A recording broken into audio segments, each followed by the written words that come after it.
Hello student, कैसे हैं आप सभी। आशा है आप सभी बहुत अच्छे होंगे और अपने उद्देश्य के प्रति जागरूक होंगे, ऐसी ही मेरी कामना है।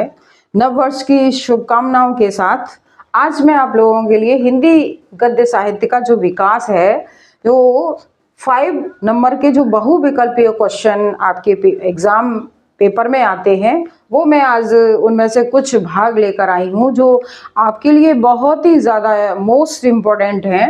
तो आइए शुरू करते हैं। सबसे पहले आपको 4 ऑप्शन दिए जाएंगे। 4 ऑप्शन में आपको एक ऑप्शन चुनना है। तो आइए शुरू करें। मेरे पिताजी संस्मरण के लेखक कौन है? मेरे पिताजी संस्मरण के लेखक कौन है? तो मेरे पिताजी संस्मरण के लेखक कौन है? हरिशंकर परसाई। कौन है? हरिशंकर परसाई। अब देखिए, यहां जो संस्मरण है ये तो इनका है, लेकिन कन्हैयालाल मिश्र प्रभाकर का कोई संस्मरण आपको याद है? दीप जले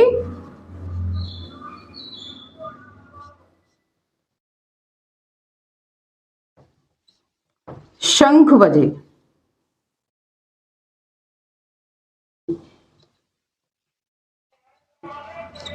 दीप जले शंख बजे, ये कन्हैयालाल मिश्र प्रभाकर जी का संस्मरण है। महादेवी वर्मा, महादेवी वर्मा का कोई संस्मरण आपको याद है? पथ के साथी।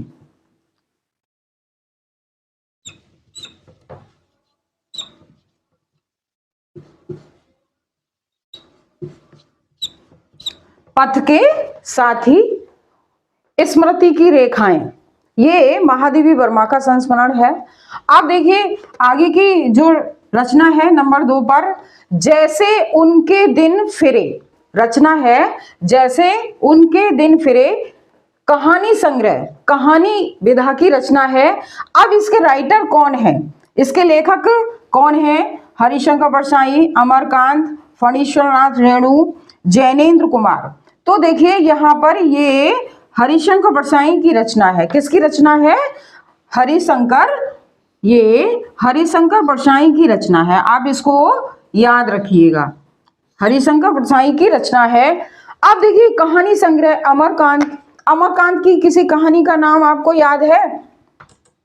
बहादुर। कौन सी कहानी? बहादुर।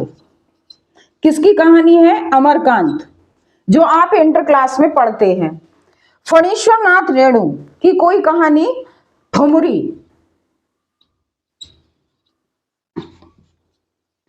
कौन सी कहानी?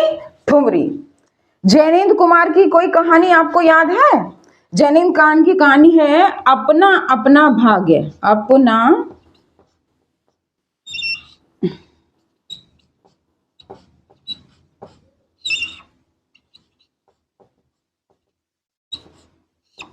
किसकी है? तो अब ये देखिए यहां से आपकी ये 7 रचनाएं तैयार हो गई। मैं ये नहीं कह रही कि 100% आएंगी, लेकिन कुछ रचनाएं इनमें से आपके एग्जाम में जरूर आएंगी। ये मेरा जो है 16 साल का अनुभव है। मैं 16 साल से कॉपी एग्जाम कर रही हूँ, तो ये कुछ आइडिया मुझे है। तो ये उसी अपने आइडिया के आधार पर मैं आपको ये रचनाएं, इंपॉर्टेंट रचनाएं आपको बताने जा रही हूँ।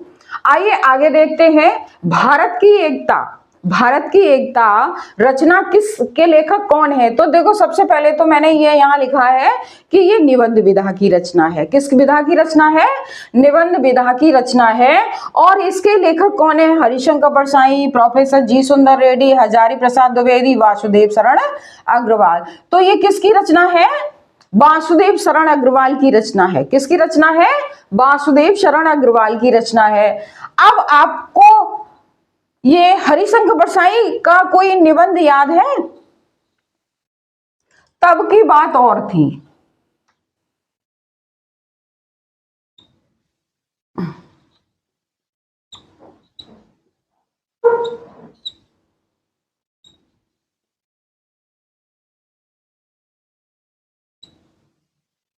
कौन सी रचना है? तब की बात और थी। अच्छा, अब यहां जी सुंदर रेड्डी का कोई निबंध। भाषा और आधुनिकता।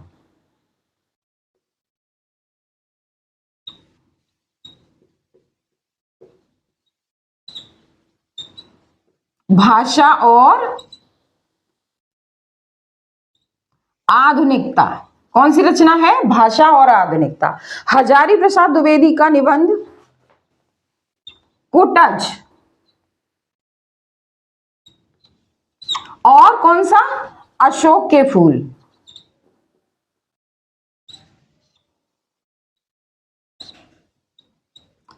अशोक के फूल आप इस समय इंटर क्लास में पढ़ रहे हैं। कुटज पूर्व में था। वासुदेव सरंग अग्रवाल तो आप समझ ही गए कि ये इनका निबंध है, वासुदेव शरण अग्रवाल। आइए अब हम जानते हैं कि हमारा चौथा प्रश्न बनता है कि सरस्वती पत्रिका का संपादन किस युग में हुआ? सरस्वती पत्रिका का संपादन किस युग में हुआ? भारतीय युग में हुआ, द्विवेदी युग में हुआ, शुक्ल युग में हुआ या शुक्लोत्तर युग में हुआ? किस युग में हुआ सरस्वती पत्रिका का संपादन? तो सरस्वती पत्रिका का जो संपादन है वो किस में हुआ? द्विवेदी युग में हुआ। किस में हुआ? आपका द्विवेदी युग में हुआ। और इसके संपादक कौन है? महावीर प्रसाद द्विवेदी।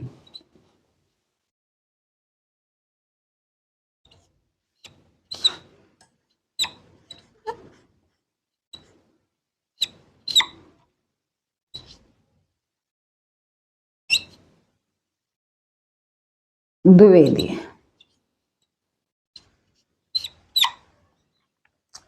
भारतीय की कोई पत्रिका आपको याद है? हरिश्चंद्र मैगजीन।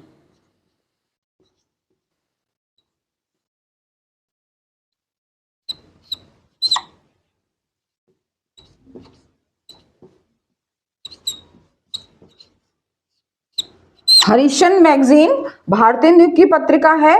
शुक्ल युग की किसी पत्रिका का नाम आपको याद है? हंस। और इसके राइटर कौन है? मुंशी प्रेमचंद। कौन है? मुंशी प्रेमचंद इसके राइटर हैं। अब शुक्लोत्तर युग की कोई पत्रिका आपको याद है? धर्मयुग।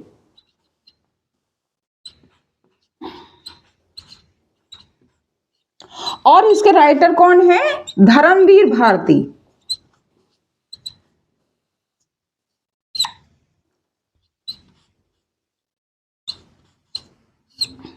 कौन है इसके राइटर? धर्मवीर भारती। तो ये जो है ये रचनाएं आप लोगों के लिए बहुत ही ज़्यादा इम्पोर्टेंट रचनाएं हैं और आशा है आपने नोट भी कर ली होंगी। और मेरा वीडियो अगर आपको पसंद आया हो तो लाइक कीजिए, सब्सक्राइब कीजिए, शेयर कीजिए।